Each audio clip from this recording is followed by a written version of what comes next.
너희는 만질 수 있고 불이 붙는 산과 침침함과 흑암과 폭풍과 나팔 소리와 말하는 소리가 있는 곳에 이른 것이 아니라 그 소리를 듣는 자들은 더 말씀하지 아니하시기를 구하였으니 이는 짐승이라도 그 산에 들어가면 돌로 침을 당하리라 하신 명령을 그들이 견디지 못함이라.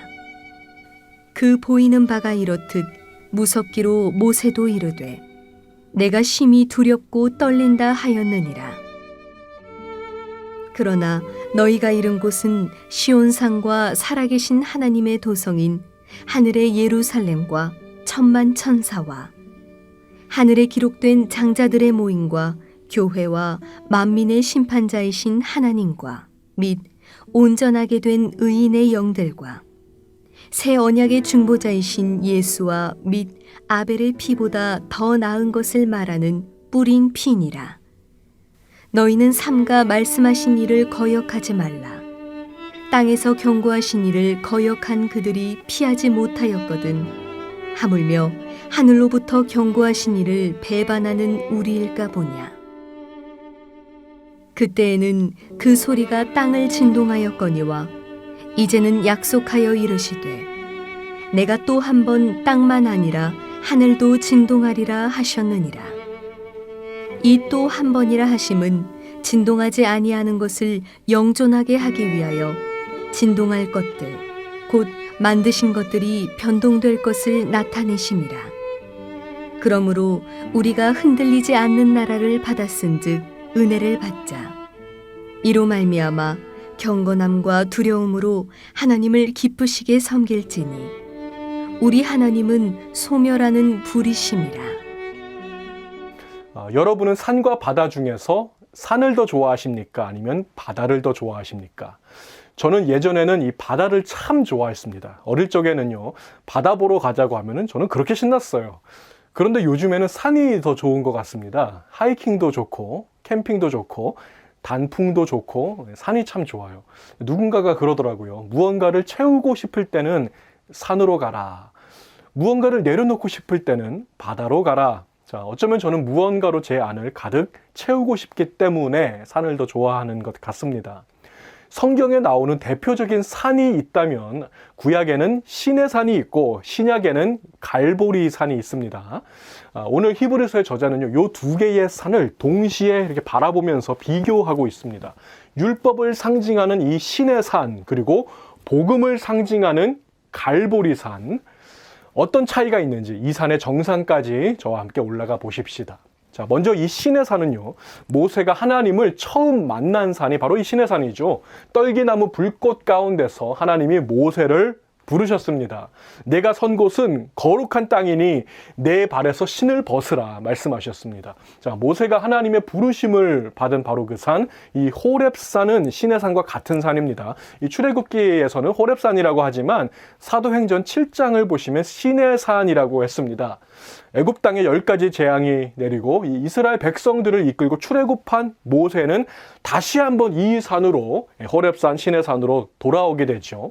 자, 이 산에서 십계명을 받고 율법을 받게 됩니다. 자, 그러므로 시내산은 율법을 상징하는 산이 된 것입니다. 자, 오늘 본문 말씀을 보시면 이 산을 묘사하는 장면이 있습니다. 자, 이 산을 어떻게 묘사하고 있냐면 불붙는 산이라고 했습니다.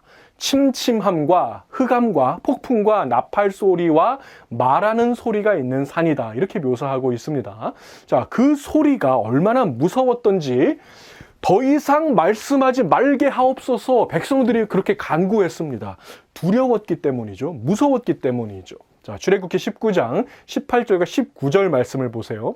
시내산의 연기가 자욱하니 여호와께서 불 가운데서 거기 강림하심이라. 그 연기가 옹기 가마 연기같이 떠오르고 온 산이 크게 진동하며 나팔 소리가 점점 커질 때에 모세가 말한즉 하나님이 음성으로 대답하시더라. 자, 이 산은 불붙는 산입니다. 연기가 자욱해서 침침하고 흑암이 있는 산이었습니다. 폭풍이 부는 것 같이 온 산이 크게 진동하며 나팔 소리와 말하는 소리가 들리는 그런 산이었습니다. 자, 이 산 앞에서 백성들은 너무나도 두렵고 무서웠습니다. 여러분, 그 죄인들이요, 하나님 앞에 서는 것이 얼마나 두려운 일이겠습니까? 이사야 선지자가 하나님 앞에 섰을 때 그때에 내가 말하되 화로다 나여 망하게 되었도다. 나는 입술이 부정한 사람이요 나는 입술이 부정한 백성 중에 거주하면서 만군의 여호와이신 왕을 배웠음이로다. 자, 죄인이 이 거룩하신 하나님 앞에 선다는 것은 너무나도 두려운 일입니다. 자, 우리 하나님은요, 소멸하는 불이라고 했습니다. 오늘 본문 말씀 중에 29절 말씀 보시면, 우리 하나님은 소멸하는 불이심이라. 자, 하나님은 태양과 같습니다. 여러분, 태양에 가까이 가면요, 망합니다. 다 죽습니다. 그 열기가, 태양열이 너무나도 뜨거워서 그 앞에서 살아남을 생물이 없습니다. 모든 것이 그냥 소멸되고 말 것입니다. 자, 이와 같이 이스라엘 백성들은 소멸하는 불 앞에서 죽음의 공포를 느끼고 있었다고요. 자, 그래서 그들은 간청한 것입니다. 뭇 백성이 우레와 번개와 나팔 소리와 산의 연기를 본지라 그들이 볼 때에 떨며 멀리 서서 모세에게 이르되 당신이 우리에게 말씀하소서. 우리가 들으리이다. 하나님이 우리에게 말씀하시지 말게 하소서. 우리가 죽을까 하나이다. 자, 바로 이것이 시내산의 풍경입니다. 그리고 율법의 풍경인 것입니다. 자, 거룩하신 하나님이 계신 곳이죠. 하나님을 만나는 곳입니다. 하나님께서 주의 백성을 만나주시는 곳입니다. 여러분, 시내산 율법을 통해서도 하나님 만날 수 있어요, 없어요? 하나님 만날 수 있지요. 그러나 그곳은 두려움과 떨림이 있는 장소였다는 거예요. 죄인들은 결코 서 있을 수 있는 곳이 아닙니다. 무서운 곳입니다. 바로 이것이 시내산이요 율법이라는 것입니다. 자, 이번에는 두 번째 산이죠. 이 갈보리 산으로 함께 올라가 보겠습니다. 이 갈보리 산은 예루살렘에 있죠. 예수님께서 이제 예루살렘 성에 입성하시고 이제 갈보리 산에 이제 못 박혀서 돌아가셨는데요. 예수님이 십자가에 못 박히신 바로 이곳 예루살렘을 가리켜서 부르는 말이 있습니다. 바로 시온입니다. 시온산. 이사야 10장 32절 말씀 같이 봅니다. 아직 이날에 그가 노베서 쉬고 딸 시온산 곧 예루살렘 산을 향하여 그 손을 흔들리로다. 자, 시온산과 예루살렘산 정확하게 같은 곳입니다. 성경을 찾아보니까 46개의 구절에서 예루살렘과 시온이 동의어로 쓰이고 있습니다. 또는 예루살렘 산과 시온산이 동의어로 쓰이고 있습니다. 같은 산이라는 것이죠.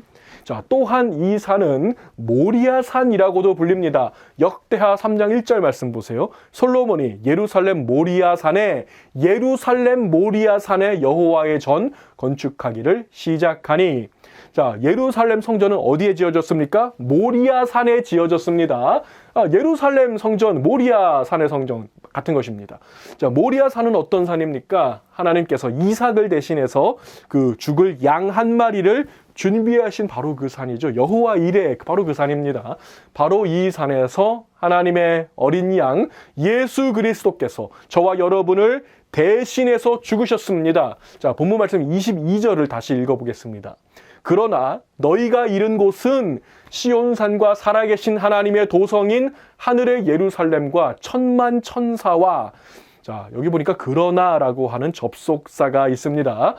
자, 두려움과 떨림과 공포가 있는 그 시내산에 도착한 사람들이 있었지만 저와 여러분이 도착한 곳은 이 시내산이 아니라는 거예요. 그러면 어디입니까? 시온산입니다.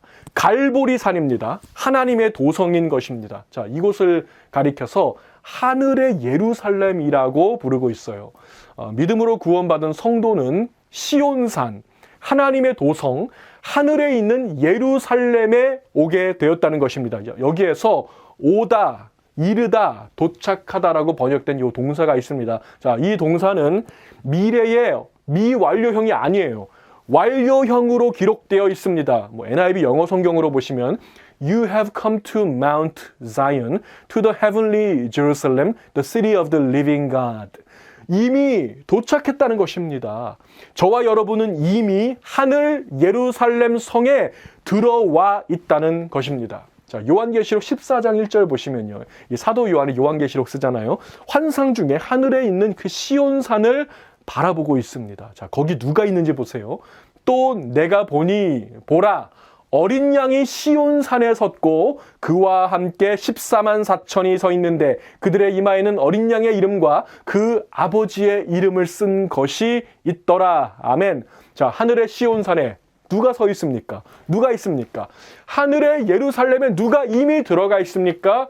어린 양의 이름을 가진 자들, 구원받은 하나님의 백성들, 주의 자녀들이 이미 그곳에 서 있다는 것입니다. 자, 그리고 또 누가 있어요? 어린 양 되신 예수 그리스도가 그들과 함께 서 있음을 요한이 보고 그 요한계시록 기록한 것입니다. 자, 구원받은 성도들은 이 땅에 살고 있지만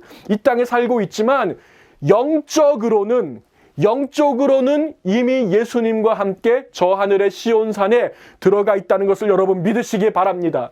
제가 참 좋아하는 찬송 중에 하늘소망이라고 하는 제목의 찬송이 있습니다. 이 찬송 가사를 보시면요. 나 지금은 비록 땅을 벗하며 살지라도 내 영혼 저 하늘을 디디며 사네. 자, 육신으로는 이 땅을 벗하며 살고 있지만 영적으로는 이미 저 하늘을 디디며 살고 있다는 것입니다. 자, 이것이 바로 하늘 시민권을 가진 성도의 신분, 바로 여러분의 신분이라는 것입니다. 자, 이것은 마치 미국 시민권자가 멕시코에 잠시 머물게 된 것과 같습니다. 멕시코에 보니까 고아원들이 참 많이 있더라고요. 이 아이들 고아원도 있지만 성인 고아원도 있어서 성인인데 갈 곳이 없는 사람들이 이제 머무는 그런 고아원도 있습니다. 자, 한 미국 시민권자가 멕시코에 있는 한 작은 마을을 방문했습니다. 거기 있는 고아들을 섬기고 그들을 이제 돌보는 일에 헌신하는 것입니다. 자, 그러나 그 사람은 여전히 미국 시민권자라는 거예요. 멕시코 땅에 잠시 머물고 있지만 여전히 미국 시민권자로서 미국 정부의 보호를 받으며 미국의 혜택을 누린다는 것입니다. 잠깐 멕시코 땅을 벗하며 살지라도 그는 여전히 미국 사람이라는 것이죠.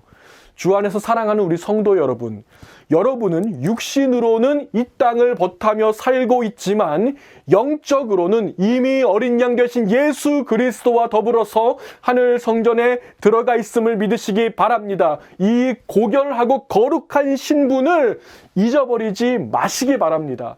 여러분은 땅에 속한 사람과 똑같이 살면 안 됩니다. 똑같이 살 수 없습니다. 그러나 우리의 시민권은 하늘에 있는지라 주님의 사랑하심을 받은 천국 시민 여러분, 멕시코 살고 있어도 여전히 천국 시민입니다. 미국에 살고 있어도 여전히 천국 시민입니다.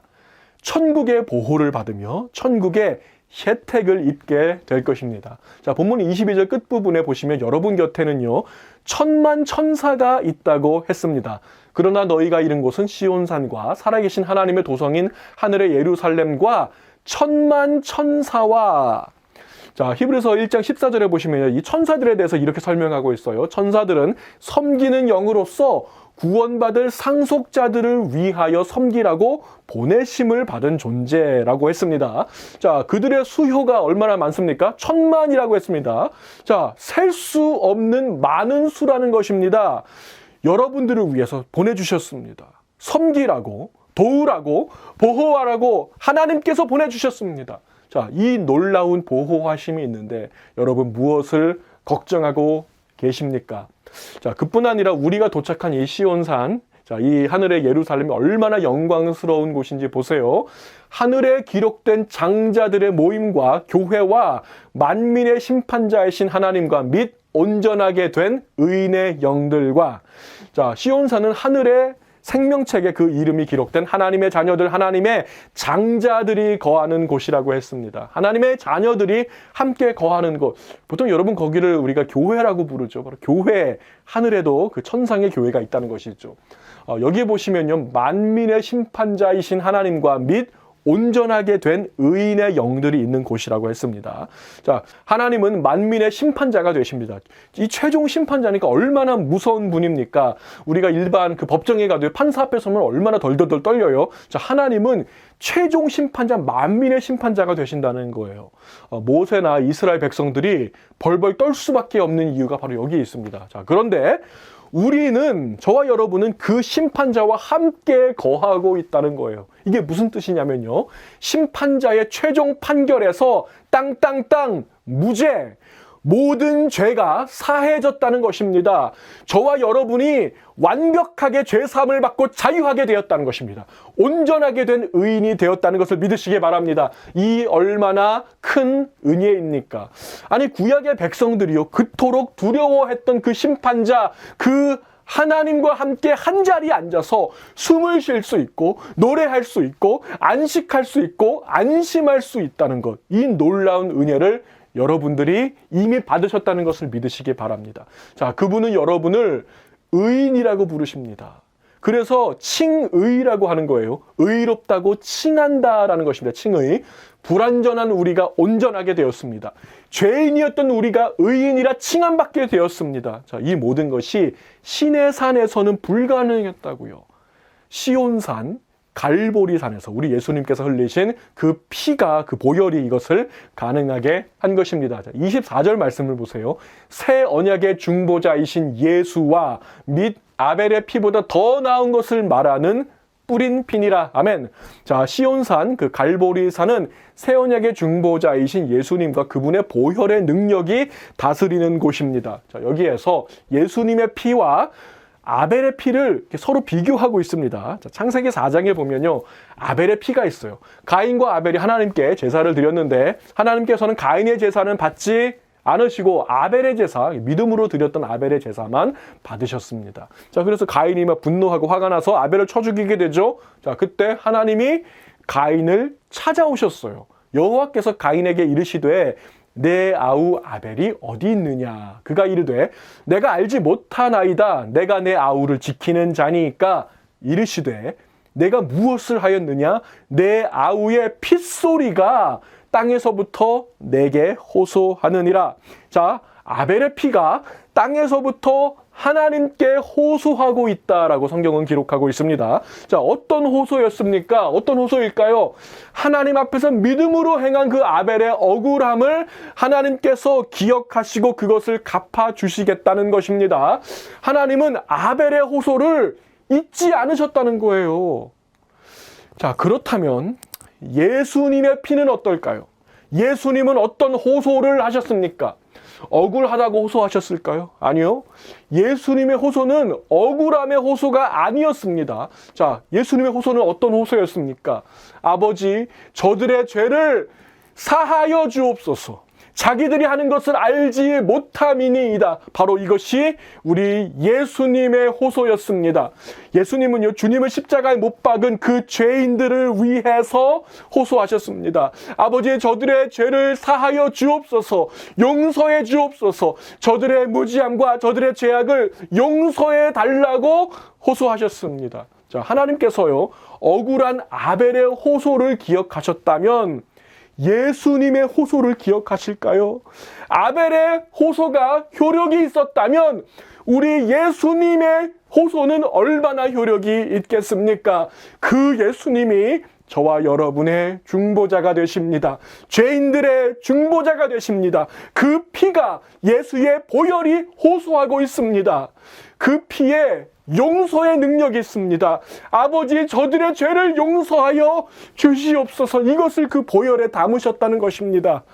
여러분, 주의 보혈은 우리를 정결케 합니다.